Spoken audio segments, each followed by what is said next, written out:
የቢሾፍቱ ቆሪጦች ከተስፋዬ ገብረአብ ተራኪ አማኑኤል አሻግሬ በየመጽሐፍት ዓለም ተዘጋጅቶ የቀረበ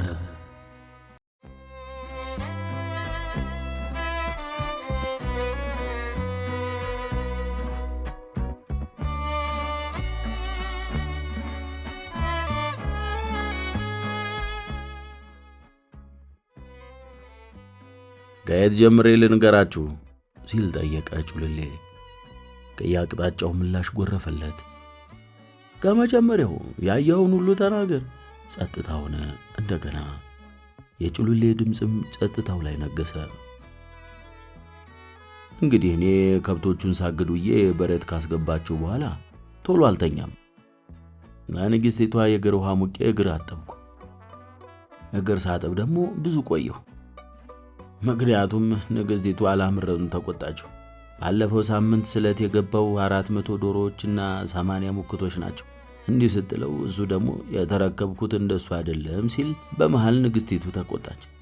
ስትቆጣ ብረት ቁናውን በእግሯ ከነበለችውና እንደገና ውሃ ሞኩላት። ውሃውን አሙቄ በድጋሚ እግር አጥቤ ምን ስል እንዲሁ ቆየሁና በቃ ሌሊት ሆነ።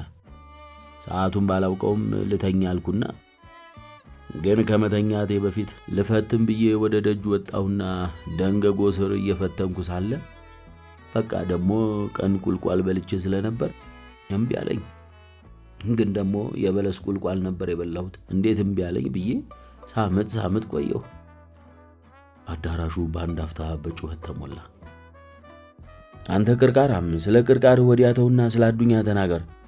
ዋናውን ብቻ ንገረን። ጩልሌ ድብዳብ በመሰለ ጸጉሩን አከካ አድርጎ አፍንጫውን በሌባ ጣቱ ጎርጉሮ ቀጠለ። በቃ ሳምጥ ቆየውና ከዚያ 10 የሚሆኑ ሰዎች ሲመጡ አየኋቸው። ጠመንጃ ይዘው ነበር። ጀሪካን ያንጠለጥሉም ነበሩ። ከዚያ በቀጥታ በሩን ከፍተው ሲገቡ ውሾቹ ጮኹባቸው። ከዚያ ውሾቹን የሆነ ነገር ሲሏቸው መጮኻቸውን ትተው ጭራቸውን ቆሉ። ከዚያ ከዘበኛው ጋር ተነጋገሩና ወደ ውስጥ ገቡ። ሁሉም ሲገቡ አየኋቸው።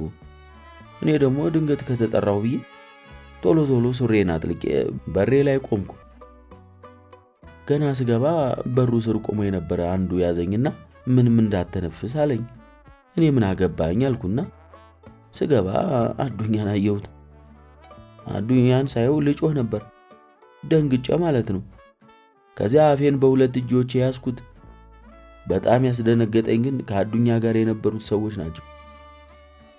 ድንገት ጥያቄ ተሰነዘረ። አብረውት የነበሩት እነማን ናቸው? ኧረ አላውቃቸውም።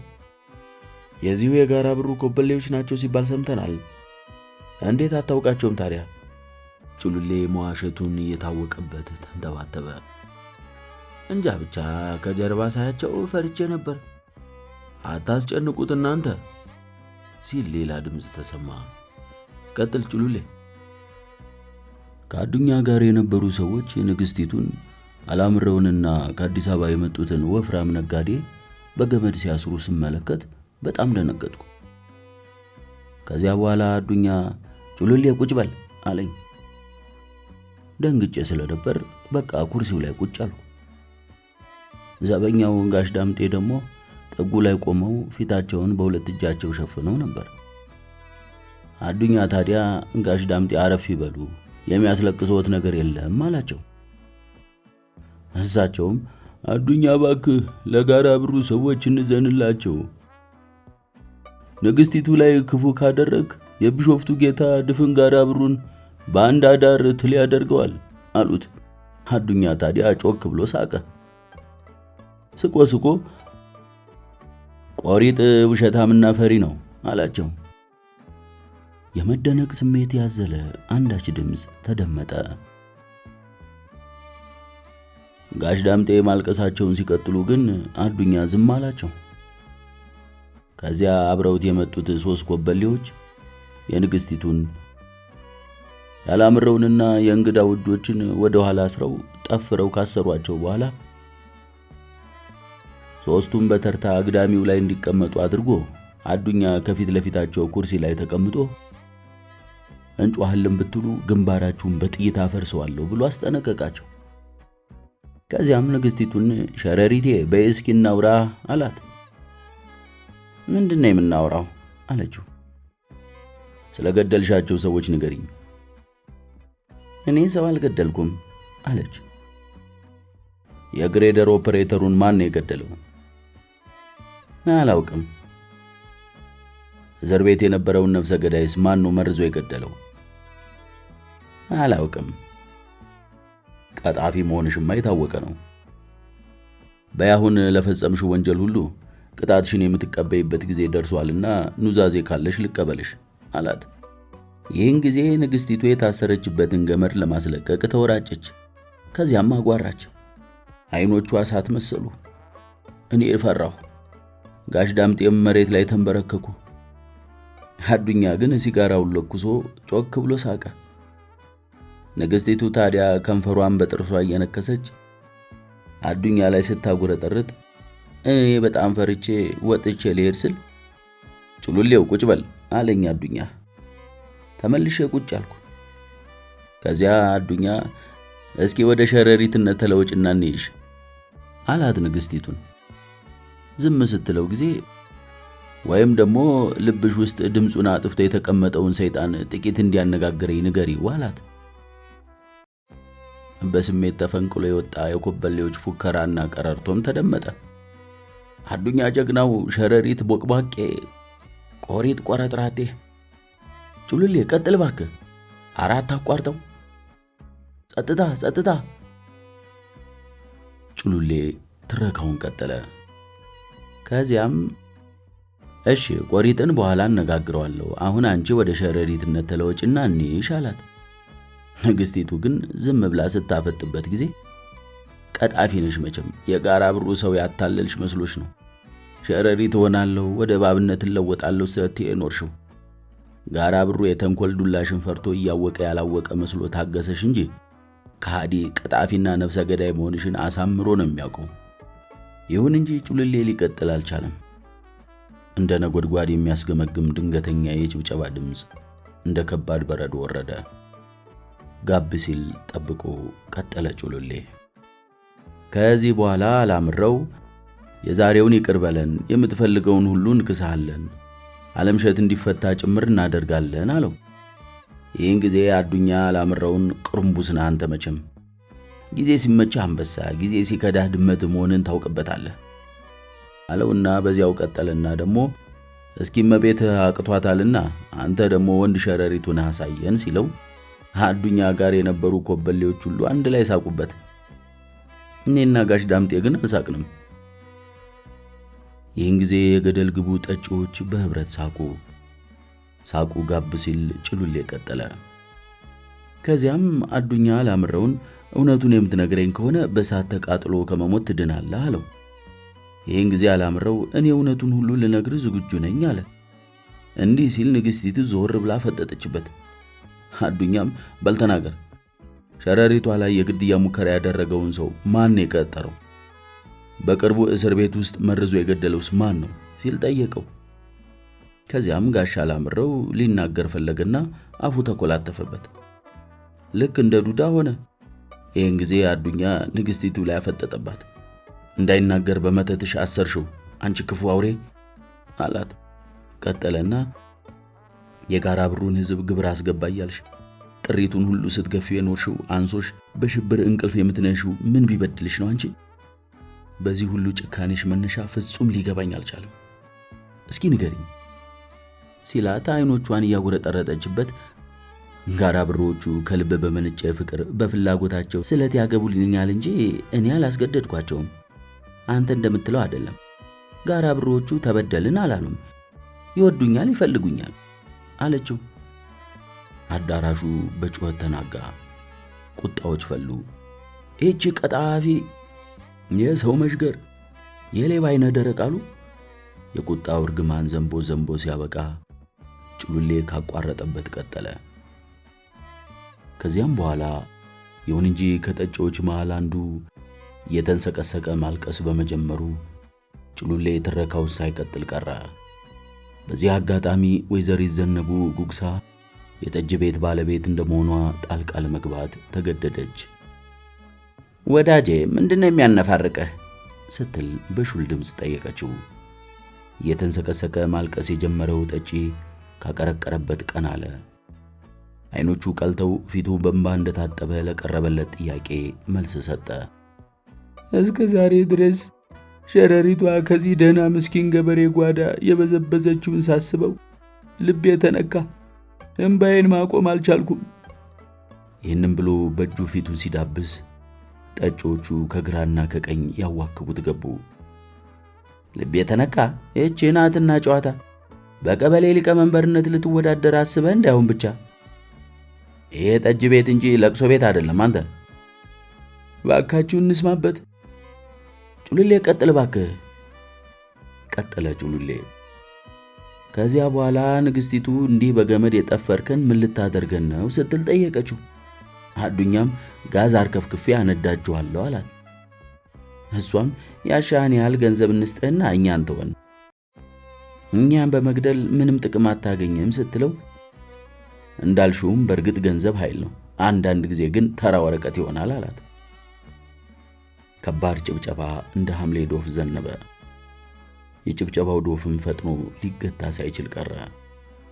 ከዚያ እሷ እኔ አንተ እንደምትለው ነፍሰ ገዳይ አይደለሁም፣ ይልቁኑ ከመንጋቱ በፊት አስብበት፣ የጅልነት ሥራ እንዳትሰራ፣ እኔ ላይ ለምታደርሰው ጉዳት ጋራ ብሮዎቹ በትዕግሥት ሊያስተናግዱት አይችሉም፣ ያስቆጣቸዋል አለችው። አዱኛም ሰላይ ሸረሪቶችሽ ቀጣፊ ናቸው ማለት ነው። አሳስተውሻል። ጋራ ብሮዎቹ ላይናቸው ይጠሉሻል። ዕለተ ውድቀትሽን ከማየታቸው በፊት እንዳይሞቱ ነጋ ጠባ ይጸልያሉ ሲላት፣ ይህ የምትለው ፍጹም ቅጥፈት ነው። እኔ ብወገድ ጋራ ብሩ ያልቅላታል።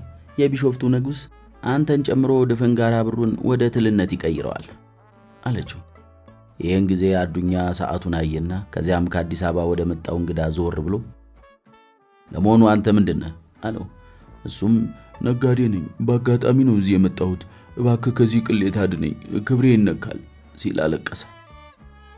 ይህን ጊዜ አዱኛ እርግጠኛ ነህ ክብር አለህ ሲል ጠየቀው።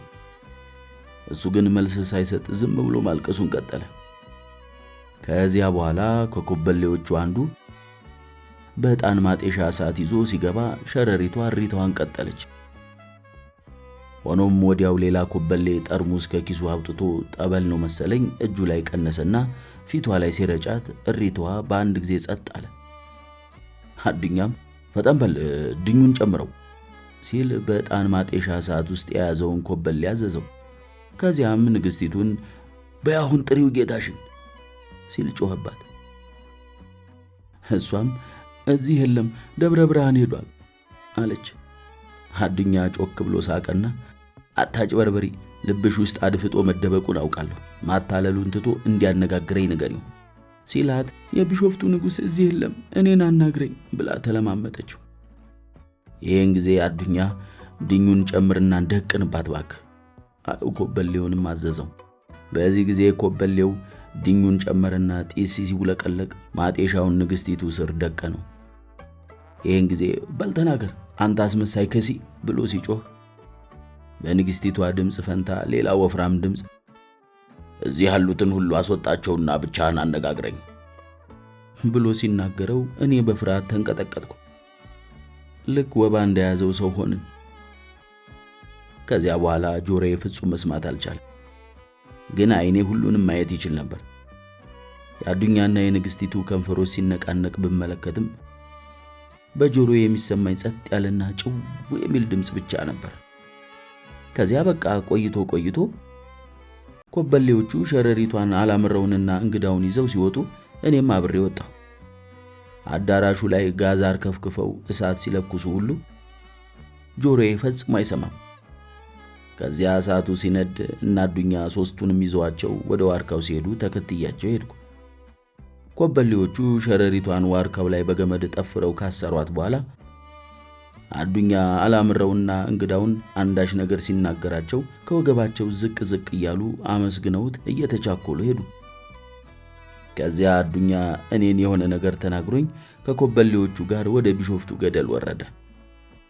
እኔ ዋርካው ጋር ቆሜ ስለ ጆሮዬ እያሰብኩ የንግስቲቱ ቤት ሲነድ ዝም ብዬ ግራ ተጋብቼ ስመለከት በመካከሉ ድንገት የጩኸት ድምፅ ሰማ። ከዚያ ጆሮዬ እንደነበረው ሲሆንልኝ በጣም ደስ አለኝ። እኔም እየጮኩ ወደ ቃጠሎ ከሚሮጡት ሰዎች ጋር ተቀላቀልኩ። ታዲያ ፈርቼ ስለነበር ሰዎቹ ቢጠይቁኝም ለማንም ምንም አልተናገርኩም ነበር። ፖሊሶቹ ሲጠይቁኝ ግን አሁን የነገርኳቸውን ሁሉ አንድኑም ሳላስቀር ነገርኳቸው። ለዓይን ያዝ እስከሚያደርግ ጭሉሌ ያየውንና ያዳመጠውን እያጣፈጠ ተረከላቸው። የጠጅ ቤት እድምተኞች በሞቀ ጭብጨባ፣ በቁጣ፣ በሳቅና በመገረም ስሜቶች መካከል እየዋዠቁ የአዱኛን ገድልና ትንቢት መሰሉን የሸረሪቷን የፍጻሜ ዋዜማ ታሪክ አዳመጡ። በዚያን ዕለት ጀንበር ግብዓት ላይ ከብቶቹን ወደ በረት በማስገባት ላይ የነበሩ እረኞች እንደተለመደው በውብ ድምፅ በአሳዛኝ ዜማ እምቅ መልእክት ያዘሉ ስንኞችን ሲያንጎራጉሩ ተደመጡ። የእረኞች የጀንበር ግብዓት እንጉርጉሮ ለጋራ ብሩ ባላገሮች በቁም ነገር የሚደመጥ ዜና ነው እና ያን ቀን ምሽት እንዲህ አሉ። ከቁርቁራ እስከ ደንካካ በቢሾፍቱ ዋልታ በጋራ ብሩ መልካ በዝቋላ ጫካ የበላይ መትረየስ ሲያስካካ አዱኛን አምኖ ነበር ለካ።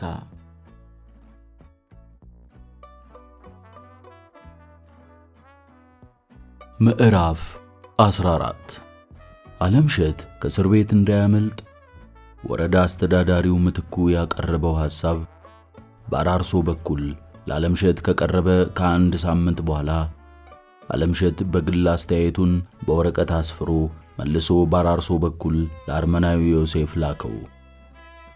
ዮሴፍ የዓለምሸትን ደብዳቤ በአንድ ትንፋሽ ከወጣው በኋላ በቀጥታ ለእንቆጳ ወስዶ ታነበው ዘንድ ሰጣት። ከእስር ቤት እንዳመልጥ የተዘጋጀውን ዕቅድ አራርሶ በዝርዝር አብራርቶልኛል። ሐሳቡን በሁለት ምክንያቶች እንዳልተቀበልኩት ስገልጽልህ የኔን ነፃ መሆን ለማሰብ ያደረብህን ተስፋ በማበላሸቴ እያዘንኩና ቅሬታ እየተሰማኝ ነው ሲል የሚጀምረውን የዓለምሸት ደብዳቤ እንቆጳ በጉጉት ነበር ያነበበችው። ዕቅዱን እንዳየሁት የተዋጣለትና በትክክልም ሊፈጸም የሚችል እንደሆነ አምኛለሁ። ምትኩ ይህንን ያደረገው ለኔም በማሰብ ነው ብዬ ግን በፍጹም አላምንም። ምትኩ እኔ እንዳመልጥ ካቀረበው ሐሳብ ጀርባ አንድ ተንኮል ይኖራል ብዬም አላምንም። ሐሳቡ ከምትኩ አንጎል የመነጨ ነው የሚል እምነት ግን የለኝም። ይህ ዕቅድ የቀዩ አሸረሪት ስለመሆኑ ፈጽሞ አልጠራጠርም። የቀዩ አሸረሪት ጭንቅላት እንደምንገምተው ተራ አይደለም። አሻግሮ ያያል። የኔና የጓደኞቼ ጠላትነት የበረታባትም ከእርሷ በተሻለ አሻግረን ማየት በመቻላችን ይመስለኛል። ሸረሪቷ የኔን መሰደድ በሁለት ምክንያቶች አጥብቃ ትፈልገዋለች። እስር ቤት ሳመልጥ በአንድ በኩል ወንጀለኝነቴ በገዛ ራሴ አረጋገጥኩ ማለት ነው። በሌላ በኩል ታላቁ ስጋት እኔ ካጠገቧ ስረቅ ረፍት ያስገኝላታል። ወደፊት የሚነሱ አመፀኞችም ሽሽትን ከኔ ይማሩ ዘንድ ያደርግላታል። ሸረሪቷ በሌሎች ሁለት ምክንያቶች የኔን ከእስር መቆየት አትፈልገውም። የመጀመሪያው እያደር እውነት ትወጣና እርቃኗን ትቀራለች። ሁለተኛው የእስር ዘመኔ ሲያልቅ እንደ ብረት ከጠነከረው ዓለምሸት ወርቁ ጋር እንደምትጋፈጥ ታውቃለች። በአንጻሩ የመጪው ዘመን አመፀኞች ከዓለምሸት የሚማሩትን ወገን ወዳድነትና ጽናት በእጅጉ ትፈራዋለች። ስደተኛነትን ያለመቀበል የማይነቃነቅ እምነቴን የምትኩን ዕቅድ እንዳልቀበል ያግደኛል። ደግሜ ደጋግሜ ነግረዋለሁ። ወንጀለኛ አይደለሁም። መልሼ መላልሼ አስተጋባለሁ። ጋራ ብሩ ሀገሬ ነው። ሀገሬ ላይ የመስራትና የመኖር መብቴን ለማንም አሳልፌ ለመስጠት ዝግጁ አይደለሁም። በእርግጥ መብቴን አሳልፌ ላለመስጠት በመወሰኔ እስከ ሞት የሚያደርስ አደጋ ይደርስብኝ ይሆናል። ይሁን፣ የመጪው ዘመን ሰው መብቱ ይከበር ዘንድ ጥቂቶች የግድ መሰዋት ይጠበቅባቸዋል። ውድ ዮሴፍ፣ ሁኔታዎችን በእኔ መንገድ ማየት ይኖርብሃል ብዬ አልጫነህም። ቢዝነስህን ከማሳካት ባለፈ አጀንዳ ጊዜህን ማባከል ላይኖርብህም ይችላል። እኔ ላይ በደረሰውና ሊደርስ የሚችለው ነገር የጥፋተኝነት ስሜት ቢሰማህ ግን ከቶ አይገባህም። የሚቻለህን ሁሉ አድርገሃል። በዚህ ደብዳቤ ካንተ የምጠብቀው ዶልቼና ድንቡሎ እንደሌለ ደጋግሜ ላነሳልህ እገደዳለሁ። የኔም ቦታ በሌላ ሰው መተካት አሊያም ኢትዮጵያ ላይ ያሰብከውን ኢንቨስትመንት መሰረዝ ከፊቴ ያሉ ሁሉ አማራጮች ሊሆኑ ይችላሉ። ስለኔ ህይወት ማሰብም ለጊዜው ተወት አድርገህ ከሁለቱ አማራጮች አንደኛውን ፈጥነህ ትመርጥ ዘንድ እንደ ንጹህ ወንድምነቴ እመክርሃለሁ። እግዚአብሔር የፈቀደው ይሁን። ሁሉም ትዝታ ብቻ የሚሆንበት ዘመን ይመጣ ይሆናል። አክባሪ ወንድምህ። እንቆጳ አንብባ ብትጨርስም ካቀረቀረችበት ቀና አላለችም። እንዴት እንደምትገልጸው አታለች። ቸገራት እንጂ ውስጧ የሚብላላው የእምነቷን ነበር ከዓለምሸት ደብዳቤ ያገኘችው። ሲቃይ ያዛት። ከውስጧ የተፈነቀለ የደስታ ስሜት ለእንባ ሊዳርጋት ሲገፋፋት እንደምንም ቻል አደረገችው። እንቆጳ፣ ዮሴፍ ምን ይመስልሻል? ምኑ? የዓለምሸት ደብዳቤ። ዓለምሸት ልክ ነው ዮሴፍ። እርሱ እንዳለው በተፈጠረበት ምድር ወልዶ ካሳደገው ማህበረሰብ መካከል የሌለ የትም የለም። ይህንኑ ለምትኩ መግለጽ ሊኖርብህ ነው።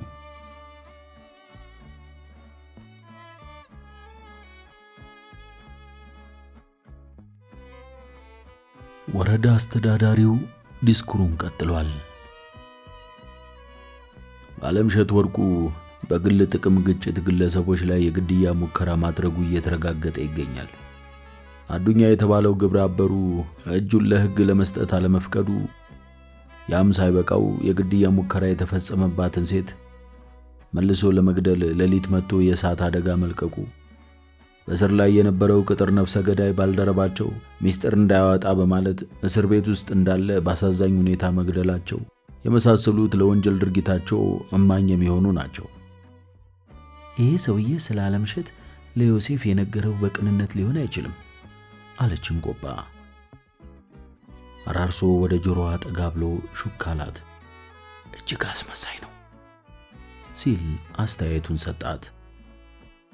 ከዚያም ድንገት አስታውሶ ለመሆኑ የጠበቃውን መታሰር ሰምተሻል? ሲል ጠየቃት። እንቆጳ ነቃለች። ዛሬ ጠዋት ሰማሁ። ከቀይ ሽብር ወንጀል ጋር በተያያዘ ነው የሚል ነው የሰማሁት። በፍጹም ስህተት ነው አሉ አራርሶ። ትላንት ማታ እስር ቤት እጅ አነጋግሬው ነበር። ከቀይ ሽብር ጋር የተያያዘ ምንም ወንጀል እንዳልፈጸመ በሙሉ ልብ አረጋግጦልኛል። የዓለምሸትን ጉዳይ ለማደናቀፍ በሐሰት እንደተወነጀለ ነው የሚናገረው። እንደዚያ ከሆነ እጅግ አስፈሪና ተስፋ አስቆራጭ ነው። በእርግጥ ቶሎ ለፍርድ ቢቀርብ ነፃ ሊሆን ይችል ነበር። ሆኖም የታሰረበት ጉዳይ እስኪጣራ ለዓመታት እስር ቤት ሊያከርሙት ይችላሉ። ከ3 ወይም ከ5 ዓመታት በኋላ ነፃ ነው ቢባል ደግሞ ትርጉም አይኖረው። ያን ጊዜ ልጆቹ በረሃብ አልቀው አሊያም ተጎሳቁለው ነው የሚጠብቁት። ያን ጊዜ ደግሞ ሞራሉ ይወድቃል። ያን ጊዜ በግድያ ወንጀል በሐሰት የጠቆረ ስሙን ማደስ አዳጋች ይሆንበታል። እሱ ነፃ ከመሆኑ በፊት ዓለምሸት ተፈርዶበት ወደ ከርቸሌ ሊወርድ ይችላል። ሐሳባቸው እንዲህ ይመስለኛል። ያስደነግጣል። ምን ማድረግ እንዳለብን አላውቅም። ዓለምሸት ነፃ ሊወጣ እንደሚችል ገምተዋል ማለት ነው ይመስለኛል። ጠበቃው አንዳንድ ፍንጮች አግኝቶ ነበር። የቅጥረኛው ነፍሰ ገዳይ ሚስት አላምረውን ታውቋለች። 2 ጊዜ ሌሊት ላይ ከመኖሪያ ቤታቸው ድረስ መጥቶ ከባሏ ጋር ለሰዓታት ያህል ተነጋግሮ መመለሱን ለመመስከር ጭምር ለጠበቃው ቃል ገብታለት ነበር። የሟቹ ልጅ ምሳ በማድረስ ላይ ሳለ ደግሞ ጓደኛው ነኝ በሚል ያልታወቀ ሰው ሳህኑ እንደተለወጠ ጠበቃው አረጋግጦ ነበር። በተላላጠ አሮጌ አረንጓዴ ሳህን ምሳ ልከው በግልባጩ ተመሳሳይ አረንጓዴ ግን ደግሞ አዲስ ሳህን እንደተመለሰላቸው የቅጥር ነፍሰ ገዳዩ ሚስት ገልጻለታለች። ከፊቱ በተደቀነበት ደቂቃ ነው ለስር ያበቁት። ጠበቃው ሞራሉ በጣም ተነክቷል።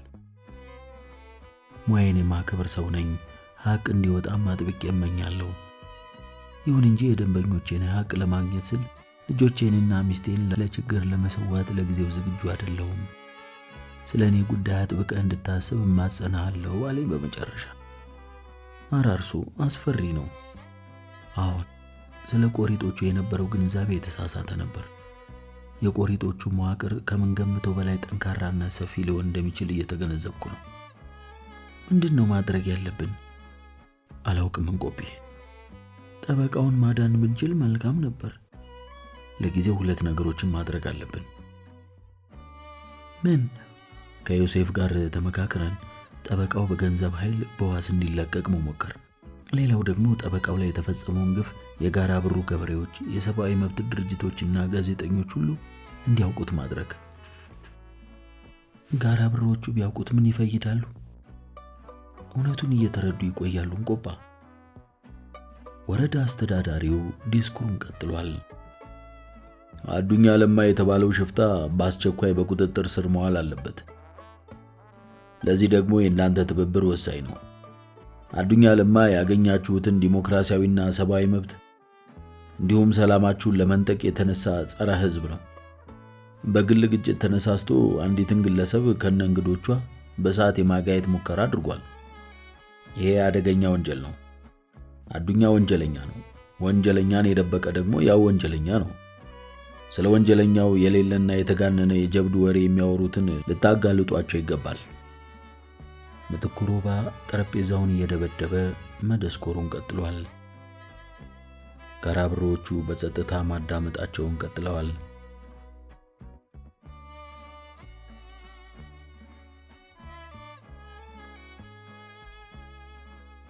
የቅዳሜ ማለዳ ጀንበር እየሞቀች ሄደች። ይሁን እንጂ ወሩ የሰኔ ማብቂያ እንደመሆኑ አልፎ አልፎ ዳመናው ዝናብ አዝሎ ይታያል። አዱኛ እዚህ ጋራ ብሩ መሆኑ አያሰጋም? በሹክሹክታ ጠየቀችው። አያሰጋም፣ ደህና ነው። የት ነው ግን ያለው? አባቴ ቤት። እየቀለድክ ነው? ባለፈው ወር ፖሊሶቹ 2 ጊዜ ጋራ ብሩ ላይ አሰሳ ሲያደርጉ የአባቴን ቤት አልፈተሹትም። ምክንያቱም እኔ የህዝብ ተመራጭና ባለስልጣን እንደመሆኔና ወላጆቼም አይጠረጠሩም። ላንተ ግን ጥሩ የሚያስብ አይመስለኝም። አራርሶ በእርግጥ አያምኑኝም፣ ግን ይፈሩኛል። አልፎ አልፎ ከእናንተ ጋር መታየቴን አይወዱትም። ደፍረው ግን ፊት ለፊት አይናገሩኝም። በሰራተኛ ዘንድ ያለኝን ትንሽ ተሰሚነት ይሰጉታል። አንደኛ አደገኛ ነው ብለው እስካልደመደሙ ድረስ ከኔ ጋር ተለሳልሰው መቆየት ነው የሚፈልጉት። አዱኛ ሸረሪቷ ላይ ስለፈጸመው የእሳት አደጋ ቀደም ብለህ ታውቅ ነበር? አሁን ለምን አልነገርከኝም? ጊዜ አልነበረንም እንቆቢ። በቃጠሎ እንድትሞት ነበር ሐሳባችሁ? አይ አይደለም። እንደምትደፈር ለጋራ ብሩ ማሳየት ነበር የፈለግነው። መግደል ዞሮ ዞሮ በሕግ ያስጠይቃል። ለጊዜው ሰው መግደል መጀመር እንደሌለብን ነው የወሰነው። ያንቺን እምነት አከብረዋለሁ። የሸረሪቷ ከዚህ መባረር የጎላ ለውጥ ያመጣል ብለህ ታምናለህ? ይመስለኛል እንቆባ። ሸረሪቷ እርቃኗን ቀርታለች። ከሁሉም በላይ ደግሞ ተደፍራለች። ከእንግዲህ ወዲህ ወደ ጋራ ብሩ ለመመለስ የምታስብ አይመስለኝም። ኃይሏን በጨዋ አጥባ ለመመለስ ብትሞክርስ? ዞሮ ዞሮ የቀድሞ ኃይሏን ታጠዋለች። ደጃፏ በጫማ ቢረገጥ ቆሪት ተቆጥቶ በአንድ አዳር ጋራ ብሩን ወደ አመድ ይለውጠዋል ተብሎ የሚነገርለት የአምልኮ አዳራሽ አሁን ራሱ አመድ ሆኗል። ጋራ ብሩ ላይ የሸረሪቱ ኃይል ተደፍሯል። ባላመኗት ላይ ኃይል እንደሌላት የጋራ ብሩ ሰው ተገንዝቧል። አዱኛ ግን በወንጀል መጠየቁ አይገርምም? ለጊዜው የሚያስጠይቁት ነገሮች ይኖራሉ። ስለዚህ እነሱን ወደ ውጪ እንልካቸዋለን። ነፃነቱን የሚያገኝበት ጊዜ እስከሚደርስ የስደተኝነትን መስዋዕትነት ይከፍላል። በአንጻሩ አለምሸት የግድ ነፃ መውጣት አለበት። ወህኒ እስከሚወርድ መጠበቅ የለብንም። ምን ማድረግ ይሻላል? አላውቅም እንቆባ። ምትኩ ሮባ ዲስኩሩን አሳረገ እና እያንዳንዳችን በህዝብ ልጆች ክብር ደም የተጎናጸፍነውን ዲሞክራሲና መብት ላለማስነጠቅ አካባቢያችንን ነቅተን መጠበቅ አለብን። ወንጀለኞችን አጋልጠን መስጠት ይጠበቅብናል። ወንጀለኛ አድናቂዎችን ልንገስጻቸው ይገባል። ተገስጸው የማይመለሱ ከሆነ ለሚመለከተው አካል ማሳወቅ አለብን። ትብብር እየጠየቅናችሁ አይደለም፣ መመሪያ ነው ይሄ። ወረዳ አስተዳዳሪው ፋታ ከወሰደ በኋላ ጥያቄ ወይም አስተያየት አለ ሲል ጠየቀ። ሜዳ ላይ የተኮለኮሉት የጋራ ብሩ ባላገሮች እርስ በርስ ሲተያዩ ከቆዩ በኋላ የማጉረምረም ድምፅ ማሰማት ጀመሩ። ማጉረምረሙ ወደ ውካታ እያደገ ሲሄድ ምትኩ ሮባ በድምፅ ማጉያው ረዳትነት አንባረቀ። ጸጥታ! አንድ ጊዜ ጸጥታ! አስተያየት ወይም ጥያቄ ያለው እጅ አውጥቶ መናገር ይችላል። እርስ በራስ መንሾካሾክ የተከለከለ ነው። የሕዝብ ልጆች ደም ከፍለው ባስገኙልን ዲሞክራሲያዊ መብት በሱ በመጠቀም ያሻንን ልንነጋገር እንችላለን። የምትኩ ማሳሰቢያ እንዳበቃ አንድ እጅ ተመዞ ወጣ። መንዶሴ ነበሩ፣ አይነ ስውሩ ጥሩምባ ነፊ። እሺ ቀጥሉ እርሶ።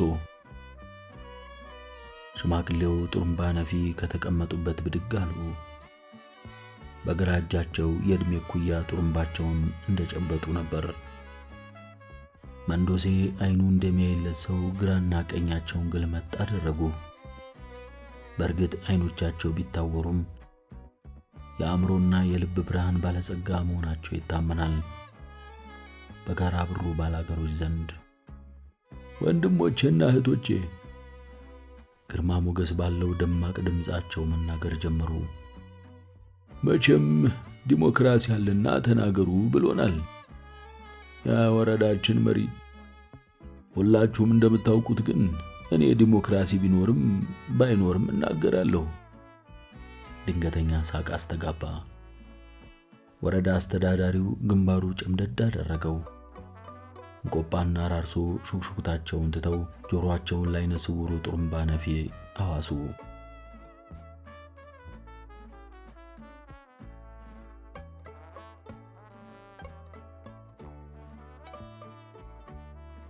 እኔ የምናገረው እዚህ ያላችሁት ሁሉ ይወክላል ብዬ አስባለሁና እንዲህ በማለቴ ደፋር አትበሉኝ። እኔ በየበራችሁ እየዞርኩ ጥሩምባ ስነፋ ብቅ እያላችሁ የልባችሁን ሁሉ ታጫውቱኛላችሁ።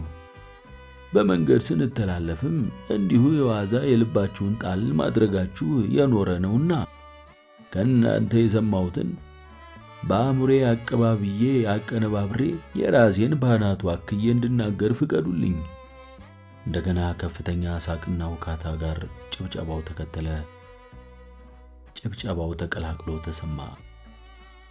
ይህን ጊዜ ግን ምትኩ ሮባ በቁጣም ባረቀ። የስሙኝ አባት፣ የራስዎን እንጂ ሕዝቡን ወክሎ መናገር አይችሉም። እዚህ ሁሉም የራሱን የመናገር መብት አለው። ስለዚህ የራስዎ የሆነ የሚናገሩት ከሌለ ሊቀመጡ ይችላሉ። ወግ እያበዙ የሌሎችን የመናገር ዕድል አይዝጉ። ይቀመጡ። ሌላ አስተያየት ወይንም ጥያቄ ያለው ካለ። ይህን ጊዜ ግን ምትኩን የሚቃወም ድምፅ ማስገምገም ጀመረ። በአብዛኛው የኮበሌዎቹ ህብረ ድምፅ ነበር የተሰማው። ጋሽ መንዶሴ ይናገሩ። ይወክሉናል፣ አትከልክሏቸው እንጂ እሳቸው ይናገሩ። ምትኩ ሮባ እንደገና በቁጣ አንባረቀ። በአድማ የሚሆን ነገር የለም። ይህ ስብሰባ ነው። ስርዓት ያስፈልጋል። ስርዓት ይዛችሁ የማትናገሩ ከሆነ ስብሰባውን ለማቋረጥ እገደዳለሁ። ይህን ጊዜ አራርሶ ከኋላ ድምፅ አሰማ። እዚህ አስተያየት አለኝ። ምትኩ እንደ ማመንታት ካለ በኋላ እድሉን ለአራርሶ ሰጠው። ሜዳው ላይ የተኮለኮሉት የጋራ ብሩ ጎስቋላ ገበሬዎች አንገታቸውን የኋሊት እየቆለመሙ በድምፅ ብልጫ ለወረዳ ምክር ቤት የመረጡት ሰው የሚናገረውን ለመስማት በጉጉት ጆሮአቸውን ቀሰሩ። በእውነቱ ዛሬ ወረዳውን እየመራን ያለነውን ባለስልጣናት የመረጡን እዚህ ያሉት ወገኖቻችን ናቸው። ከዛም ባሻገር ደግሞ በእድሜ የበሰሉ አባቶቻችን በዚህ ስብሰባ መካከል አሉ። ባህልና ልምዳቸውን ልናከብርና ልንጠብቅ ግዴታ አለብን። ጋሽ መንዶሴ የስብሰባን አካሄድና ስርዓት ባያውቁ እንኳን ሐሳባቸውን በሚመርጡት መንገድ ይገልጹ ዘንድ በትዕግስት ማስተናገድ ያለብን ይመስለኛል። አራርሶ ተናግሮ ሲያበቃ ገበሬዎቹ የወረዳ አስተዳዳሪውን ምላሽ ለማዳመጥ አቆበቆቡ። ምትኩ ሮባ ሲያቅማማ ቆየና እሺ ይቀጥሉ ሲል የሞት ሞቱን ተነፈሰ። አይነ ስውሩ ጥሩምባ ነፊ ከተቀመጡበት ብድግ አሉ። አቦይ ባርክ አራርሶ፣ ስላከበርከኝ አንድየው ያክብርህ። መንዶሴ አያይዘው ቀጠሉ። እኔ ብዙ የምናገረው የለኝም ወገኖቼ፣ አላሰለቻችሁም? ያለ ዛሬም አይተነው የማናውቀው የወረዳችን መሪ ዛሬ ሰብስቦን ረዣዥም ነገር ሲናገር አርፍዷል። ይቅርታ አድርጉልኝና በንግግሩ የዓለምሸትና የአዱኛን ስም አንስቶ ሽፍቶች ማለቱ በእውነቱ ለጋራ ብሩ ሰው የሞት ሞት ነው። የአዱኛና ዓለምሸት የቆሪጥን አንገት ቀንጥሰው ለእኛ የልብ ረፍት ሊሰጡ ከአቦ የተላኩልን መላእክት ናቸው። ነጎድጓድ የመሰለ ጭብጨባና እልልታ ጋራ ብሩን አንቀጠቀጣት። ከዚያም አልፎ ደረቱን ገልብጦ የተዘረጋውን የቢሾፍቱ ሐይቅ አናወጠው። ለደቂቃዎች ያህል እልልታውና ጭብጨባው እንደጋለ ከቀጠለ በኋላ የቆየ ረገብ አለ። ጭብጨባና እልልታው ጋብ ከማለቱ በፊት ምትኩ አንድ ጊዜ ጸጥታ ጸጥታ እያለ በድምፅ ማጉያ ቢጮህም ጋራ ብሮች ስሜታቸውን ጠብቀው እልልታና ጭብጨባውን ገቱት እንጂ በወረዳ አስተዳዳሪው ግሳጼ ተሸማቀው ሊያቋርጡት ሳይችሉ ቀሩ። ምትኩ ፍጹም ትዕግስት ባጣ ቁጣ መናገር ሊቀጥል ሲል መንዶሴ ያቋረጠው። አልጨረስኩም፣ ሐሳቤን ገና አልጨረስኩም። ይቀመጡ፣ አልፈቀድንልዎትም። ወንበድና እንዲስፋፋ የሚያደርግ አዳምጠኝ ወዳጄ፣ ዲሞክራሲ አለ ብለህ የለም እንዴ? ለምን አንደበቴን ትይዘኛለህ? እዚህ ብትከለክለኝ እኮ ከሰዓት ገደል ግቡ ጠጅ ቤት ሄጄ እናገራለሁ። በቃ ብያለሁ፣ በቃ። ያን ጊዜ ሽማግሌው መንዶሴ በረዥሙ ሳቁና ተቀመጡ። ምትኩ ሮባ የሚይዝ የሚጨብጠውን አጥቶ ጠረጴዛ እየደበደበ ትዕዛዝ አዘል ዲስኩር በማሰማት ስብሰባውን ዘጋ። እዚህ ለንትርክ አልመጣሁም። አዱኛ ለማ የተባለውን ሽብር ፈጣሪ ሽፍታ በአስቸኳይ በቁጥጥር ስር መዋል አለበት። በጸረ ሕዝብ ተግባር ላይ የተሰማራውን ይህንን ግለሰብ ማጋለጥ ደግሞ የእያንዳንዳችሁ ግዴታ ነው። ይህን ወንጀለኛ የሸሸገ ወይንም የተሸሸገበትን እያወቀ ያልጠቆመ ተጠያቂ መሆኑን ላሳስብ እወዳለሁ። ከዚህ ባሻገር ሽብርተኞችን ጀግና እያሉ በየጠጅ ቤቱ የሚናገሩ የመንግስት ውሳኔዎችንና ሕጎችን የሚጻረሩ ድርጊቶች የሚፈጽሙ ሁሉ ከተጠያቂነት እንደማያመልጡ ተገንዝበው ከወዲሁ እንዲታረሙ አሳስባለሁ። ስብሰባችንን አጠናቀናል። ይሁን እንጂ ስብሰባው አብቅቶ ወረዳ አስተዳዳሪው ገና ከተቀመጠበት ሳይነሳ ከ200 በላይ የሚሆኑ የጋራ ብሩ ኮበሌዎች በአጀብ ቡድን ፈጥረው የዓለምሸትን የአዱኛን ስም አንስተው እያሞገሱ ሆታና ጃሎታ ጨፈራና እስክስታውን ያደሩት ገቡ። ወጣቶቹ መንዶሴን ከበቧቸው። የአይነ ስውሩ ጥሩምባ ነፊ ኃይል ድምፅም ከፍ ብሎ ተሰማ። መንዶሴ አውራጅ፣ ኮበሌዎቹ ተቀባይ ሆኑ። የአንበሳ ልምድ የለበሰ አጋሰስ ማን ነው? ለመንዶሴ ጥያቄ የኮበሌዎቹ የህብረት ድምፅ ምላሽ ምድሪቱን አንቀጠቀጣት። ቆሪጥ። ልብ ባህር አንጎል ብርሃን ማን ነው? ዓለምሸት። ልጓም አይገታው ፈረስ እንቅፋት አይመታው እሱ ማን ነው? አዱኛ። በጥያቄና መልስ መልክ በተደጋጋሚ የወረዳው የመንዶሴ በረዷማ መፈክር ሲያበቃ ኮበሌዎቹ ከፍተኛ ፉጨትና ጭብጨባ አሰሙ። ምትኩ ሮባ መፈክሮቹን ከማሰማቱ በፊት መኪናውን አስነስቶ መፈትለክ ሳይችል ቀረ።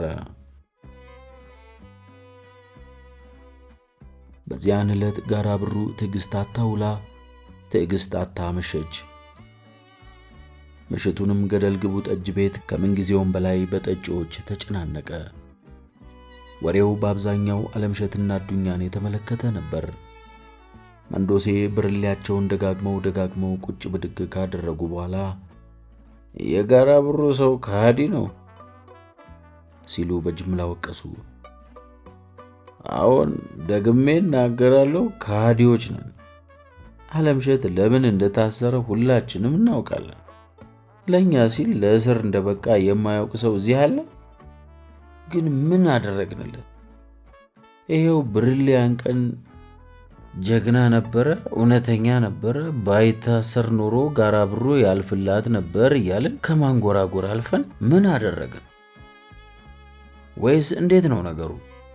እኔ አይነ ስውሩ እንድመራችሁ እየጠበቃችሁ ነው? የጋራ ብሩ ባላገሮች የአይነ ስውሩን ጥሩምባ ነፊ መራራ ተግዛዝ በአስፈሪ ዝምታና መደመም አዳመጡ።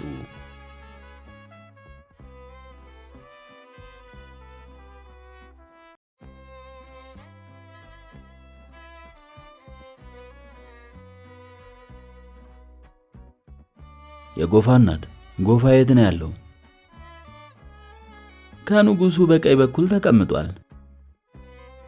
የቱ ንጉስ? የቢሾፍቱ ነዋ። ምን ይሰራል እዚያ? የወርቅ አክሊል ደፍቶ እስቲ ነግስ ይጠብቃል። በምን አወቁ ይህን? ትከሻዬ ነገረኝ። የጎፋ እናት እንደተሰወሩ አልቀሩም። እሑድ ማለዳ ላይ ከቢሾፍቱ አፋፍ ገደል ለዘመናት አፉን ከፍቶ በኖረ ጎሬ ውስጥ የመታየታቸው ወሬ ተሰማ። ወሬው አስደንጋጭ ቢጤ ነበር። በቡና መውቀጫ አንዳች ነገር በመውቀጥ ላይ መሆናቸው ነበር የተወራው። ሆኖም ይህ አልነበረም የጋራ ብሩን ሰው ያስደነገጠው። እርቃናቸውን ፍጹም መለመላቸውን ናቸው መባሉ ነበር የሰሜን ጆሮ የጨፈገገው። የጎፋ እናት አእምሯቸውን እንደሳቱ ታመነ። ይሁን እንጂ ከቀዩ ሸረሪት ጋር የነበራቸውን ቅርብ ግንኙነት በማሰብ የጎፋ እናትን ከመራቅ ይልቅ አንዳንድ እናቶች በሳህን ምግብ ይዘው ወደ ገደሉ ወረዱ። ጎሬው ብዙም ወደ ገደሉ የወረደ አልነበረም፣ አፋፉ ላይ ነበር። ወደ ሐይቁ ዳርቻ ወርደው ጨሌ ሲግጡ ያረፈዱ በጎች ተሰያት ላይ ጎሬውን እንደ ማረፊያ ነበር የሚገለገሉበት።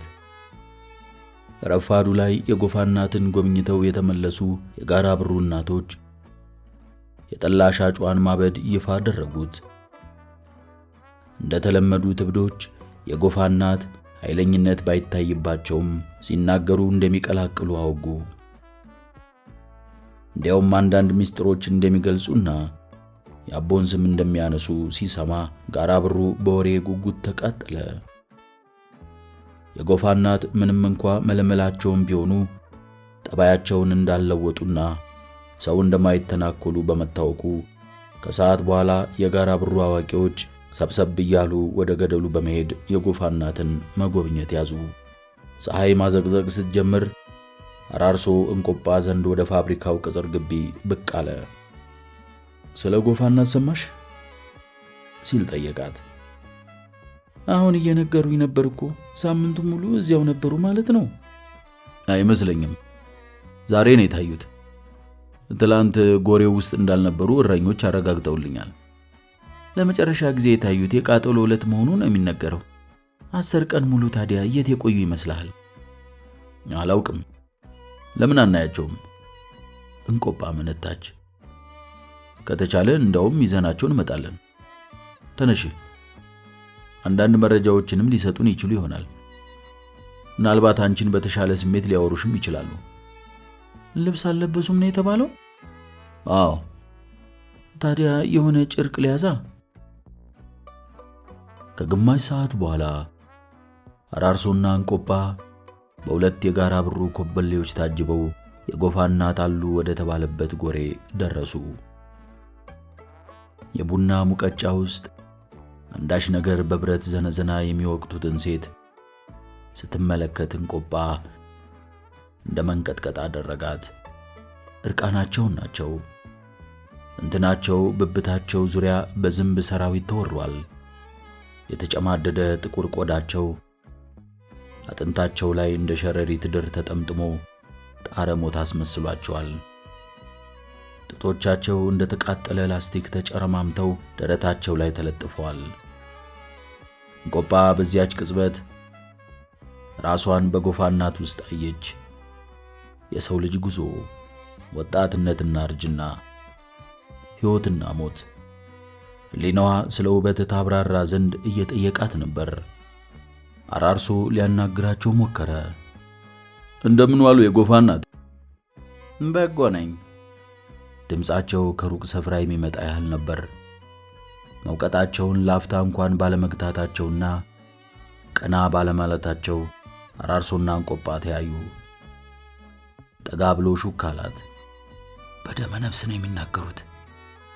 እንቆጳ አስተያየት አልሰጠችም። አራርሶ ቀጠለ። እንቆጳ ልብስ ይዛለውት መታለች። የጎፋ ናት። እንዴ ይሻለኛል? አይበርዶትም? ምንም አልል። እንቆጳን ያስታውሷታል? የጎፋ እናት ግን መልስ አልሰጡም። በሙቀጫ ውስጥ ያለውን አረንጓዴ ያልታወቀ ተክል ቅጠሉን በትጋት ይወቅጡታል። እንቆጳ ልታናግራቸው ሞከረች። ወደ ቤት ልወስዶት ነው የመጣሁት የጎፋ እናት። እዚሁ ይሻለኛል። አመመውት እንዴ የጎፋ እናት? በጎ ነኝ። ሐኪም ዘንድ እንውሰዶ? ደግ ነኝ። ምንድነው እየወቀጡ ያሉት? የአቦን ጢም። ለምንድነው የሚወቅጡት? ድቅቅ እንዲልልኝ ነዋ። ምን ያደርግልዎታል? የአቦን ጢም እወቅጣለሁ። ወቅጬ አድቅቄ ሲደቅልኝ ጭልጥ አድርጌ ጥፍጥፍ አድርጌ ጭልጥ አደርገዋለሁ። ታዲያ ደቋል እኮ። ወደ ቤት እንሂድና እዚያ በጥብጠው ይጠጡታል።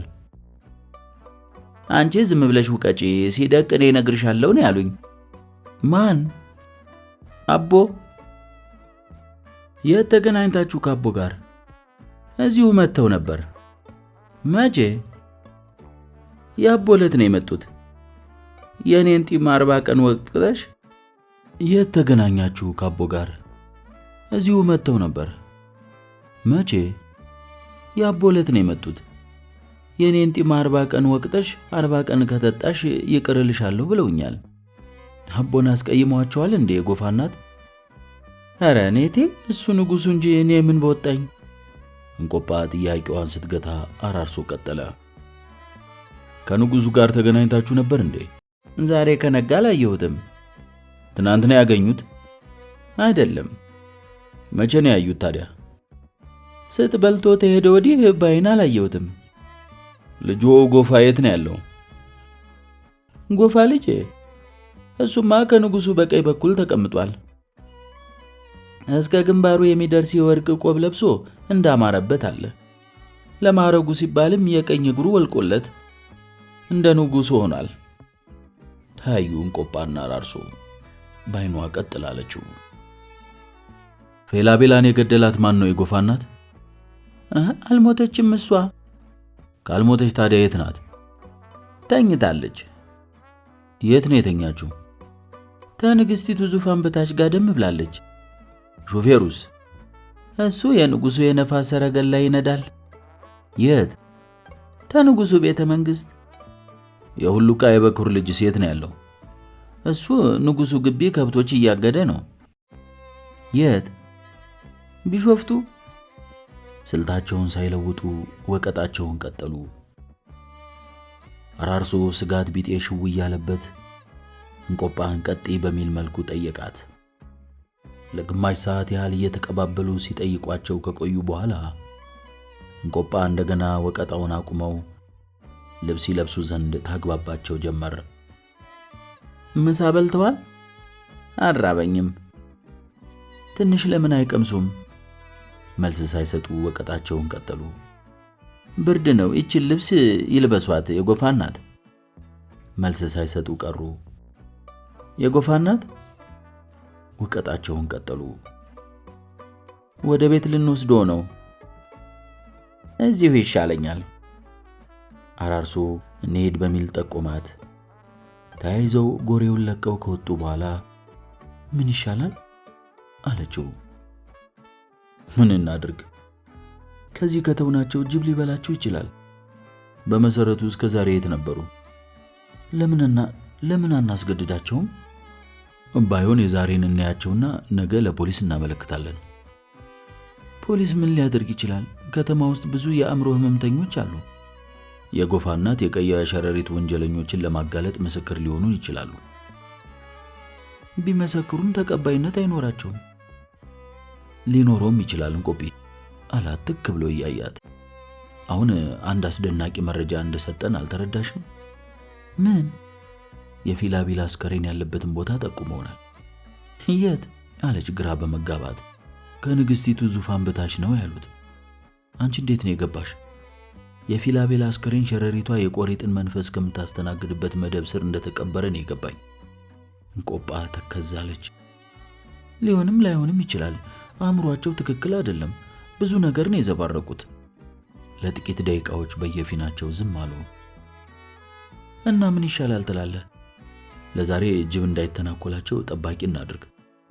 ነገ ፖሊስ ከዚህ ያንሳቸውና ሕክምና ያገኛሉ። የፊላቤል አስከሬን ከሸረሪቷ መኝታ ስር ተገኘም አልተገኘም ጉዳዩን በሚስጥር እንያዘው። ጉዳዩን ለፖሊስ ካስረዳን በኋላ የሸረሪቷን ነፍሰ ገዳይነት ለማጋለጥ እንደ ማስረጃ አስመዝግበን መደቡን እናስቆፍረዋለን።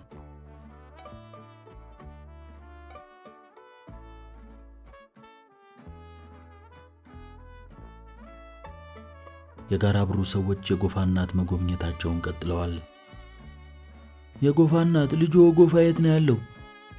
ንጉሱ ዘንድ። ወደ ንጉሱ ማን አደረሰልዎት? አላምረው እንዴት አድርጎ ወሰደው ታዲያ? እኔ መድኃኒቱን አጠጥቼ ሳበቃ ቀኝ እግሩን አውልቄለት እንተዚያ በጥቁር የፍየል ሌጦ ጠቅልዬ በስልቻ ከትቼ በአህያ እየነዳሁ ላላምረው አደረስኩት። ንጉሱ እንዲህ አድርጊ ብለው ነው ያዘዙኝ። እግሩን ምን አረጉት? በጋን ከትቼ ጠላ ከምሸጥበት መንገዱ መሃል ቀብሬው ነበር። አሁን ግን ሌቦች ሰረቁት። ምቀኝነት ነው። ኋላ ልጄ ሲነግስ እናት ነኝ ብለው ሊከብሩበት እኮ ነው። ይድላችሁ፣ ይሁናችሁ፣ ይድላችሁ። እድሌ ነው፣ ሲፈጥረኝም እድሌ ነው። ጎፋ መቼ ነው የሚነግሰው? ቀኑ ሲደርስ። ማን ይነግሳል ብሎ ነው የነገረውት? ንጉሱ ራሱ በአንደበቱ።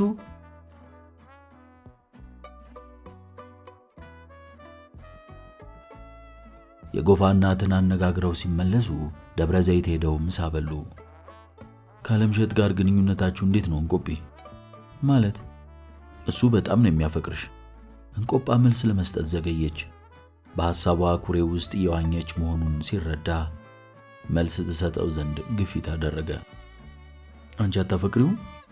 እንቆጳ አመነታች። እኔም አፈቅረዋለሁ። ይህንን ግን ነግረሽው አታውቂም?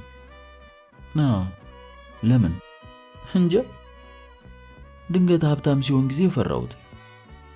አንድ ቀን ከሀብቱ ጋር በተያያዘ አንዲት መጥፎ ነገር ቢናገረኝ ለዘላለሙ እንደማወጣው ወሰብኩና ሰጋው። እንዲህ ያለ ነገር እንዲገጥመኝ ግን አልፈልግም። ስለ ዓለምሸት እየተናገርሽ እንደሆነ እርግጠኛ ነሽ? አላት አራርሶ በመደነቅ። ምን መሰለ አላርሶ አለችና ፈጥና፣ ዓለምሸት ማቴሪያሊስት እንዳልሆነ አውቃለሁ። ግን አጋጣሚዎቹ ጥሩ አልሆኑም። የኔና የዓለምሸት ግንኙነት በመሃሉ ተቋርጦ እንደነበር ታውቃለህ። ዓለምሸት ይቀና ስለነበር እኔ ነበርኩ ግንኙነታችን እንዲቋረጥ ያደረኩት። እውነታውን ልንገርህ፣ በዚያ መንገድ ከተለያየም በኋላ ወዲያው ነበር በናፍቆት ማበድ ጀመርኩት። ነገ ዛሬ ይደውላል እያልኩ ስጠብቀው ሳይደውል ሳምንት አለፈ። ስላልቻልኩ እኔ ደወልኩ። ወደ መስሪያ ቤቱ ማለት ነው። የ3 ወር ፈቃድ ወስዶ ወደ ኢጣሊያ መሄዱን ነገረኝ። በሁለተኛው ወር አካባቢ ይመስለኛል ከኢጣሊያ ወደ መኖሪያ ቤት ደውሎ በስሜት ተውጦ ስለዚሁ ፕሮጀክት ነገረኝ። አታምነኝም፣ አራርሶ ስልኩን ከዘጋው በኋላ ሌሊቱን ሙሉ ስቅስቅ ብዬ አለቀስኩ። ከዓለምሸት ጋር ዳግም በፍቅር እንደማንገናኝ አመንኩ፣ ወሰንኩ። በእርግጥ ይህ አጋጣሚ መካከሉ ላይ ባይመጣ ነፃ ስሜት ይኖረኝ ነበር። አሁን ግን ግንኙነታችንን የማደስ ሁኔታ ድንገት ከህይወቱ መለወጥ ጋር ሊያገናኘው ከቻለ በጣም ልጎዳ እችላለሁ። ይህ እንዳይገጥመኝ ስለምፈልግ ነው እያፈቀርኩት የምርቀው። በቂ ምክንያት አይደለም እንቆጴ። ለእኔ ግን ከበቂ በላይ ነው። ለነፃነቴ ክብር አለኝ። የዓለምሸትን ባህሪ እያወቅሽ ይህንን ያህል ስጋት? ዓለምሸት እኮ ሰው ነው። ለምን የህሊና ፈተና ውስጥ ይገባል? ልታስቢበት ይገባል። ያለቀለት ነው አራርሶ። አንቺን ለማግኘት ሀብቱን መተው ካለበት ዓለምሸት ያንን የመፈጸም አቅም ሊኖር እንደሚችል አታምኝም? ያን ቢያደርግ ግን ቂልነት ነው። ምክንያቱም የግል ገንዘቡን ጭምር ለጋራ ብሩ ገበሬዎች እየሰጠ እንዳለ ታውቂያለሽ። እንቆጳ ትክዛለች። የሆነ ሆኖ አሁን ውስጥ የባለው ስሜት የማሻሽለው ነገር ያለ አይመስለኝም። ጊዜ የሚለውጠው ነገር ካለ እናያለን። ሌላ የምታፈቅሪው ሰው የለም ግን? በፍጹም አለች መደነቅን በሰነቀ ስሜት። እንዴት ይህንን ልትጠይቀኝ ቻልክ ግን? አለምሸትም ተመሳሳይ ጥያቄ አቀርቦልኝ ነበር። ያው ምናልባት ብዬ ነው። ስለ እኔ የሚወራ ነገር አለ እንዴ? አልሰማውም እንቆጴ። እውነቱን ንገረኝ። አልዋሸውሽም። ሆኖም እየዋሻት ነበር። አዱኛን በጣም እቀርበዋለሁ፣ ከሱ ጋር በተያያዘ ታምቼ እንዳይሆን አለች አራርሶን በዓይኖቿ እየተለማመጠችው። ትዕግስት በማጣትም እንደሱ ተወርቷል? እባክህ ንገረኝ ስትል አጣደፈችው። እኔ አልሰማውም እንቆጴ። እንቆጳ በሐሳብ ተዋጠች። አራርሶ ትክ ብሎ አጤናት። እናም አመናት።